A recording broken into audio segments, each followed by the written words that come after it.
మాయను జయించడం సాధ్యమేనా? నారదుడు తాను గెలిచాని గర్వపడ్డాడు. ఆ చిన్న అహంకారం చూసి విష్ణువు చిరునవ్వు చిందించాడు. నారదా, నాకు దాహంగా ఉంది అన్నాడు విష్ణువు. ఎదురుగా ఒక ప్రశాంతమైన సస్సు. మాయ తన కోసం వేచి ఉందని తెలియక నారదుడు నీటి కోసం వెళ్ళాడు. నారదుడు నీటిలో మునగగానే అంతా మారిపోయింది. గతం మరుగైపోయింది. సన్యాసం పోయి సంసారం ఎదురొచ్చింది. సరస్సు నుండి బయటకు వచ్చినప్పుడు ఆయన ముని కాదు, ఒక రాజు. తలపై కిరీటం, గుండె నిండా కొత్త కోరికలు. ఏళ్లు గడిచాయి. నారదుడు ఒక గొప్ప సామ్రాజ్యాన్ని నిర్మించాడు. యుద్ధాలు గెలిచాడు. కోటలు కట్టాడు. తాను స్వర్గవాసినని పూర్తిగా మర్చిపోయాడు. పెళ్లి పిల్లలు, మనవళ్ళు, ప్రేమ మరియు మోహ వలలో పూర్తిగా చిక్కుకుపోయాడు.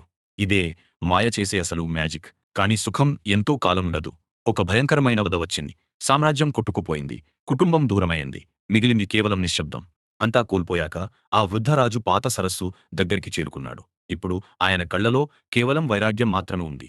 అతడు మళ్లీ నీటిలో మునిగాడు. ఈసారి ఆ నీరు మేల్కొలిపింది. ఒక్క క్షణంలో 60 ఏళ్ల జీవితం ఆవిరైపోయింది. నారదుడు బయటకు వచ్చాడు. అదే యవ్వనం, అదే వీణ. ఎదురుగా విష్ణు నిలబడి ఉన్నాడు. కేవలం 2 నిమిషాలే గడిచాయి. నారదా, నా నీళ్లు ఏవి అని అడిగాడు విష్ణువు. నారదుడి దగ్గర సమాధానం లేదు. ఒక జీవిత కాలం కేవలం ఒక క్షణం మాయ. నీ ప్రపంచం నిజమేనా? లేక నువ్వు కూడా ఒక దైవిక స్వప్నంలో ఉన్నవా? మాయను అర్థం చేసుకోవడమే మోక్షానికి మొదటిమెట్టు. మాయను జయించడం సాధ్యమేనా?